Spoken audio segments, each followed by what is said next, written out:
I'm hoping someone can help me.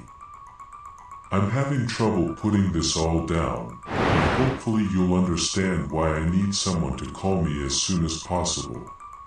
You see, it started about a week ago, just after finishing another late shift. I was planning on driving down my usual route back home.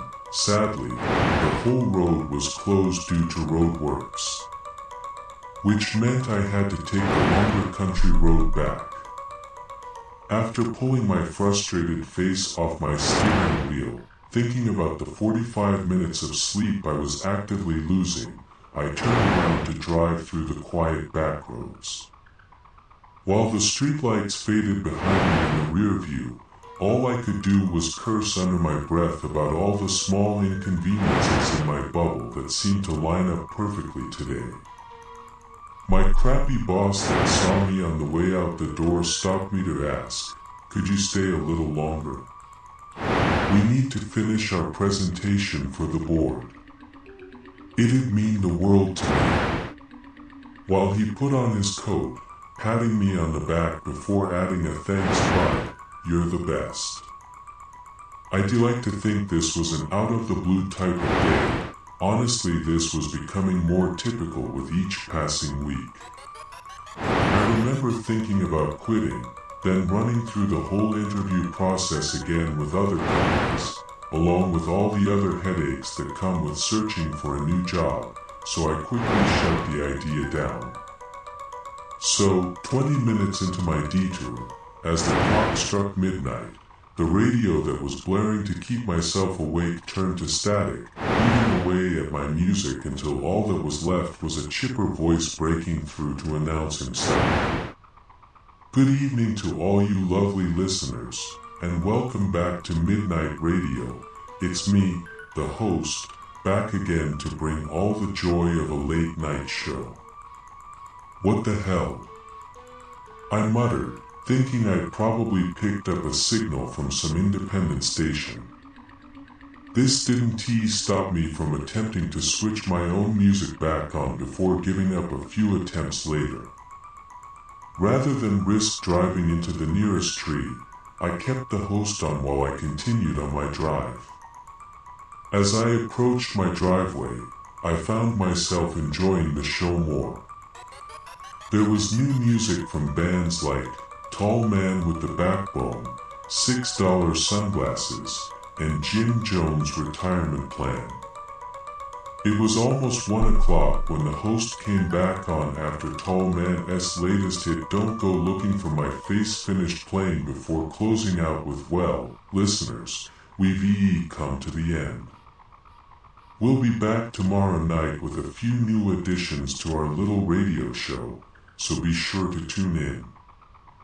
I hope you have a good rest of your night because sometimes it might just be your last. Good night, folks." With that ominous last sentence, the strange broadcast ended, leaving me in the static, sitting idle in my driveway. Feeling a lot more relaxed, I sank into my bed, set my alarm for work, then let myself drift off. The next day, I get into work a little later than I planned after sleeping in past my alarm.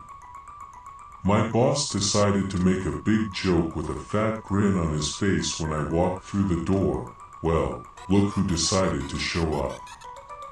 Maybe lay off the drinking on a work night, champ. 15 minutes, by the way. I was late by 15 goddamn minutes after doing his overdue work, and I got alive at the Apollo stand-up routine. I centered myself, letting all the awful things that I could do to him fade from my mind. My body's tense muscles loosen as I take a deep breath. You're right. Ha. Anyway, we've got that big presentation coming up, let's get in there. Yeah, I hate myself too. We walked in to see the heads of the other departments all gathered to hear our new finance plan to help turn this company around. I'm not gonna leave any details here because, well, I don't want people to find out where I work, and second, this is all incredibly boring. The point is, I did all the work.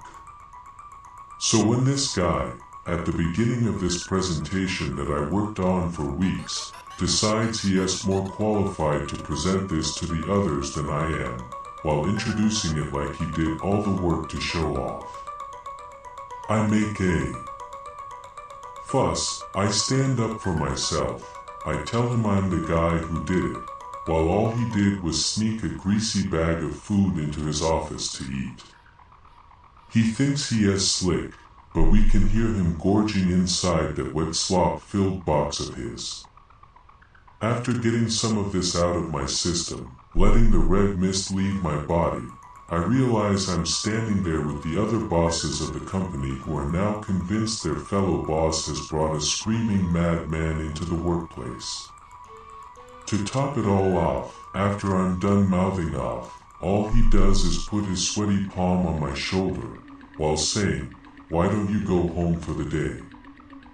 The expression on my face clearly didn't help people's feelings towards me at that current moment, so without further comment, I slowly walked back out of the room, listening to his voice irritating me further about how sorry he is for my outburst and to just move on with his presentation. Grinding my teeth all the way home, walking through my door before flopping my entire body onto my couch. I decide then and there, after today's final straw, I will be quitting in the morning. Until that happens, I'm gonna drown myself in my feelings.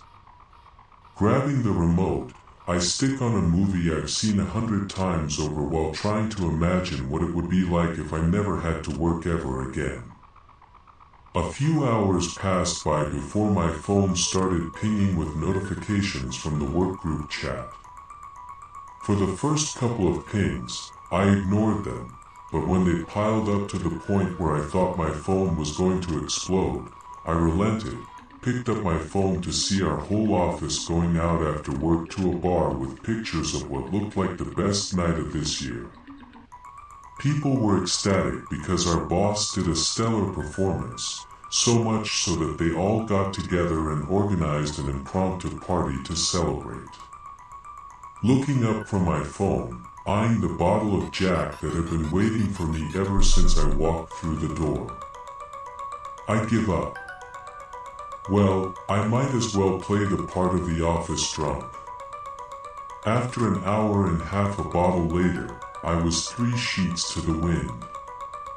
If you had walked past my house to listen, you'd think you'd have heard a great get-together happening.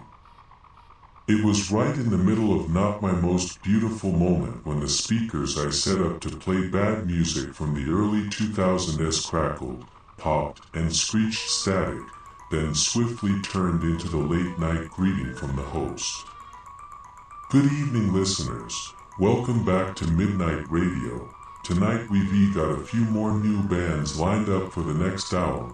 There will also be a little treat for some of our newer listeners at the end of the hour. So stay with us while we get settled into the sound of Motorbike Cascade by the Shredders.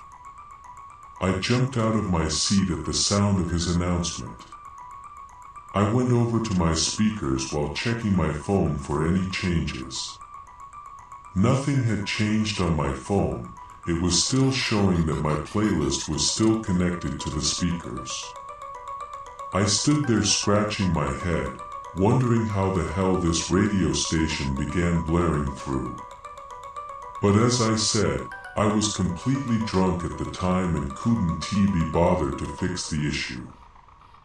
Instead, I decided to sit down to enjoy the next hour or so before resigning myself to pass out on my couch. What followed was music that topped last night's selection by a mile. For the strange names that they were given, I wrote them off as some new indie bands just pushing their stuff out there. More bands came and went with peculiar names until the last 5 minutes of the show, when everything came to a dead stop. Silence. For about 30 seconds, there was nothing, to the point where I got up to check if my speakers had just given up. As I reached out to turn them on and off again, the host came back in a flash with more of an upbeat tone than before. Well, folks, we're coming up to that special surprise.